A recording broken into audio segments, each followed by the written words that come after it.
હિંમતનગરના national highway 48 પર ખાડાનું સામ્રાજ્ય જોવા મળ્યું। ધનસુરા સહકારી જીન પાસે બાળકો અને મહિલા અકસ્માતનો ભોગ બન્યા। રસ્તાની બિસ્માર હાલતને કારણે થતા અકસ્માતથી વાહન ચાલકો અકળાયા છે।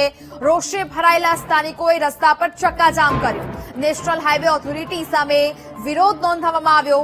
7 વર્ષથી મંદ ગતિએ ચાલતા રોડ મુદ્દે રોષ ઠાલવવામાં આવ્યો છે। શહેરમાં મંજૂર થયેલા બ્રિજની ગોકળ ગતિએ ચાલતી કામગીરીને લઈને હવે સવાલ ઉઠાવ્યા છે।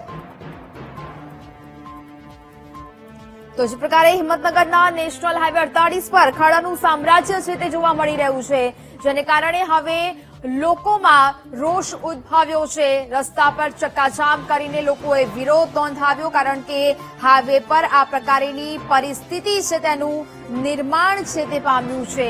હાઈવે નંબર 48 પર ખાડાનું સામ્રાજ્ય જોવા મળી રહ્યું છે। વારંવાર અકસ્માતથી હવે સ્થાનિકો અને વાહન ચાલકો છે તે અકળાઈ ગયા છે અને તેને જ કારણે આ વિરોધ છે તે નોંધાવવામાં આવ્યો। સંવાદદાતા સંદીપ ફોનલાઈન પર જોડાયા છે। સંદીપ, હિંમતનગરના નેશનલ હાઈવે 48 પર ખાડાનું સામ્રાજ્ય છે તે જોવા મળી રહ્યું છે, હવે લોકો અકળાયા છે અને વિરોધ નોંધાવી રહ્યા છે, શું મામલો?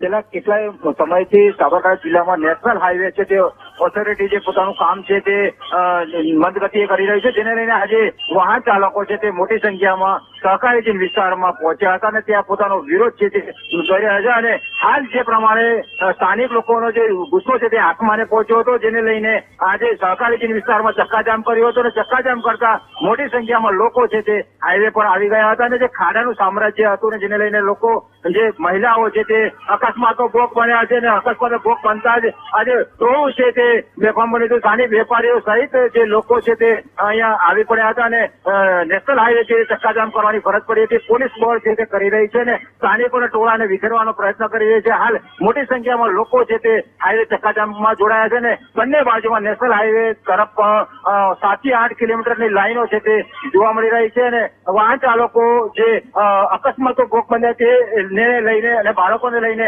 આજે વેપારીઓ છે તે ભારે વિરોધ નોંધાયો છે। ત્યારે સ્થાનિક જે યુવાન છે તે પણ પાણીની અંદર બેસી અને વિરોધ નોંધાયો હતો। નેશનલ હાઈવે ઓથોરિટીની હાય ને સહિતના જે સૂત્રોચ્ચારો છે તે કરી રહ્યા છે અને હાલ જે પ્રમાણે લોકો છે નેશનલ હાઈવે ઓથોરિટીના જે કર્મચારી છે તેની સામે પણ વિરોધ છે તે પોલીસ છે તે પોતાનો પોલીસ બળ કરી રહી છે અને લાઠીચાર્જનો પણ અત્યારે હાલ લાઠીચાર્જ કરી રહી છે।